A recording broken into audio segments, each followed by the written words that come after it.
आज बात करनी है समुद्र के बारे में कि समुद्र का नाम सागर कैसे पड़ा। इसके पीछे हमारे प्राचीन काल की एक कहानी है। ये कहानी सगर राजा की है। भारत के प्राचीन काल में सगर नाम के एक चक्रवर्ती राजा हो गए। उसी के नाम पर समुद्र का नाम सागर पड़ा है। तो ये कहानी शुरू होती है सगर राजा के बचपन से। सगर राजा का बचपन अपने गुरु के आश्रम में बीता। उसने गुरु की सेवा की और उसके गुरु को उसने प्रसन्न किया। इसीलिए उसके गुरु ने उसको शस्त्र विद्या प्रदान की, युद्ध कौशल प्रदान किया और गुरु से उसने शक्तिशाली शस्त्र प्राप्त करके उसने सारी पृथ्वी को जीत लिया। और प्राचीन काल में जो चक्रवर्ती राजा होते थे वो अश्वमेध यज्ञ करते थे। अश्वमेध यज्ञ में क्या होता है कि अश्व को छोड़ा जाता है यज्ञ के दौरान, और अश्व जिस जिस राज्य में दौड़ता है उस राज्यों को या तो उस अश्व का स्वागत करना होता है या फिर उस अश्व को बंदी बना लेना होता है। अगर उसने उस अश्व को बंदी बना लिया, इसका मतलब यही होता है कि उसने युद्ध के लिए चुनौती दी है और उस राज्य से युद्ध करके अश्व को छुड़ाया जाता था। और इसी तरह सारी धरती पर अश्व को दौड़ाया जाता था। और इसी तरह सगर राजा ने भी यज्ञ के दौरान अश्व को छोड़ा।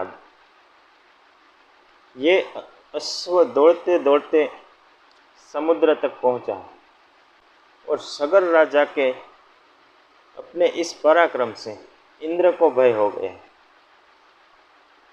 इसीलिए इंद्र ने उस अश्व को समुद्र के नीचे एक गुफा में बांध दिया।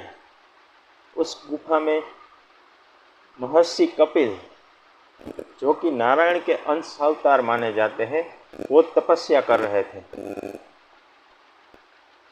क्योंकि अश्व को गुफा में बांध लिया, इसीलिए उसको खोजने के लिए सेनाएं भेजी गई। और सेना में थे सगर राजा के 60,000 पुत्र। जी, क्योंकि सगर राजा की 2 पत्नियां थी। एक पत्नी को 60,000 पुत्रों का वरदान प्राप्त था और एक पत्नी को एक ही पुत्र का वरदान प्राप्त था जो उसके वंश को आगे बढ़ाएगा। तो सगर राजा के पुत्र उसको खोजने के लिए गए और खोजते खोजते वहाँ समुद्र तक वहाँ तक पहुँच गए। फिर सगर राजा के आदेश के अनुसार उसने उस समुद्र को खोद दिया। क्योंकि उस गुफा में भगवान कपिल तपस्या कर रहे थे, उसकी तपस्या भंग होने के कारण उसने सगर राजा के 60,000 पुत्रों को जलाकर भस्म कर दिया। और तब से सगर राजा के 60,000 पुत्रों की आत्मा को मुक्ति नहीं मिली। उसकी आत्मा वहाँ भटक रही है। लेकिन समुद्र को खोद देने के कारण, समुद्र को उतना गहरा बना देने के कारण समुद्र सगर राजा के पुत्रगणा को प्राप्त हुए।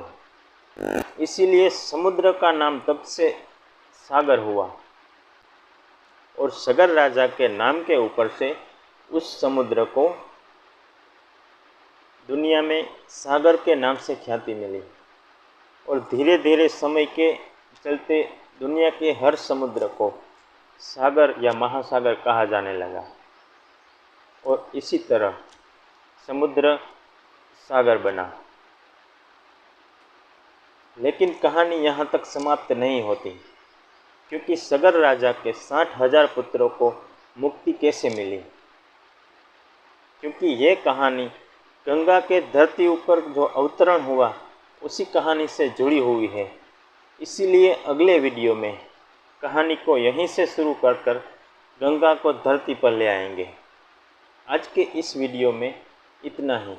अगर आपके मन में कोई दुविधा या सवाल है तो कमेंट में लिखकर ज़रूर बताइए।